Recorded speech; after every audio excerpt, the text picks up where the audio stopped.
Corps. J'aime le son du corps, le soir, au fond des bois. Soit qu'il chante les pleurs de la biche aux abois, ou l'adieu du chasseur que l'écho faible accueille, et que le vent du nord porte de feuille en feuille. Que de fois, seul, dans l'ombre à minuit demeuré, j'ai souri de l'entendre, et plus souvent pleuré, car je croyais ouïr de ces bruits prophétiques qui précédaient la mort des paladins antiques. Ô montagne d'azur, ô pays adoré, roc de la Frasona, cirque du Marboré, cascade qui tombait des neiges entraînées, source, gave, ruisseau, torrent des Pyrénées, mont gelé et fleuri, trône des deux saisons, dont le front est de glace et le pied est de gazon. C'est là qu'il faut s'asseoir, c'est là qu'il faut entendre les airs lointains d'un corps mélancolique et tendre. Souvent un voyageur, lorsque l'air est sans bruit, de cette voix d'airain fait retentir la nuit. Ces chants cadencés autour de lui se mêlent, l'harmonieux grelot du jeune agneau qui bêle. Une biche attentive, au lieu de se cacher, se suspend immobile au sommet du rocher, et la cascade unie, dans une chute immense, son éternelle plainte au chant de la romance. Âmes des chevaliers, revenez-vous encore? Est-ce vous qui parlez avec la voix du corps? Roncevaux, Roncevaux, dans ta sombre vallée, l'ombre du grand Roland n'est donc pas consolée.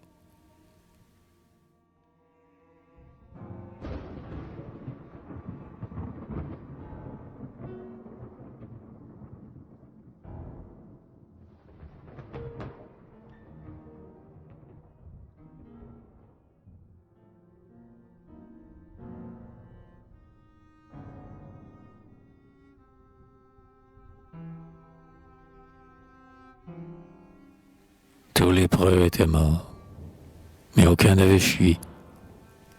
Il reste seul debout, Olivier près de lui. L'Afrique sur les monts l'entoure et tremble encore.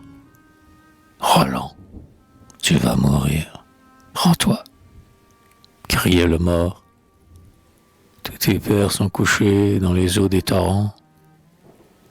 Il rugit comme un tigre et dit: si je me rends, Africain, ce sera lorsque les Pyrénées, sur l'onde avec leur corps, l'auront entraîné.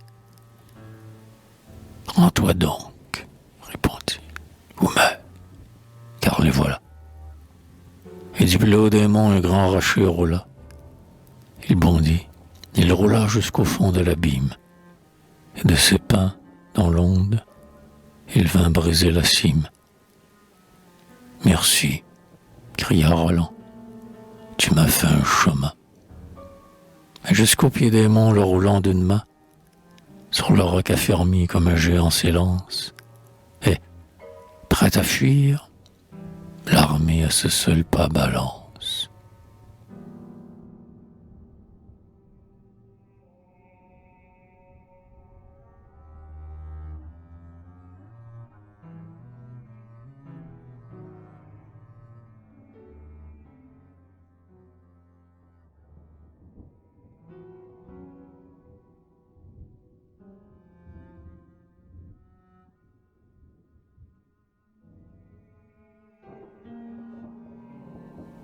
Tranquille cependant, Charlemagne et ses preux descendaient la montagne et se parlaient entre eux.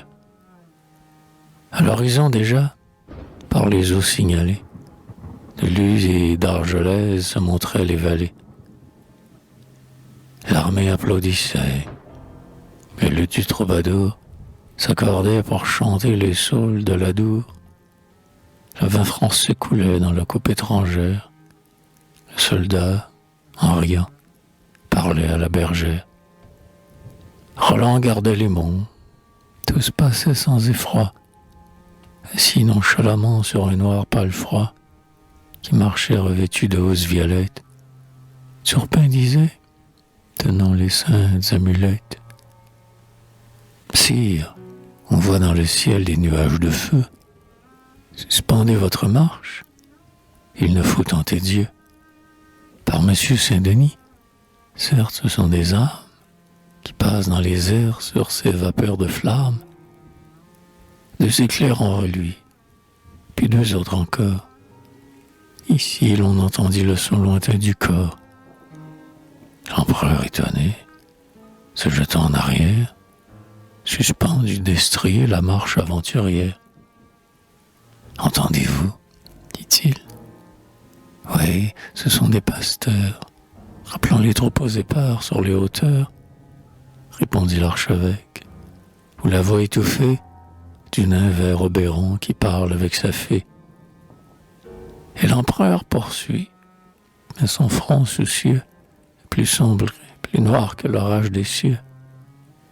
Il craint la trahison, mais tandis qu'il y songe, le corps éclate et meurt. Renaît et se prolonge. Malheur, c'est mon neveu. Malheur, car si Roland appelle à son secours, ça doit être en mourant. Arrière, chevalier, repassons la montagne, tremble encore sous nos pieds. Sol trompeur de l'Espagne.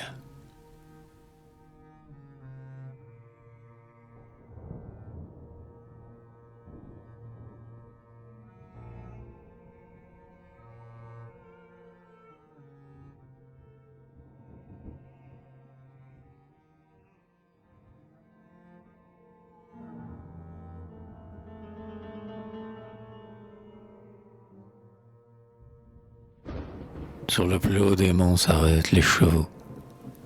L'écume les blanchit. Sous leurs pieds, roncevaux, des feux mourants du jour à peine se colorent. À l'horizon lointain fuit l'étendard du mort.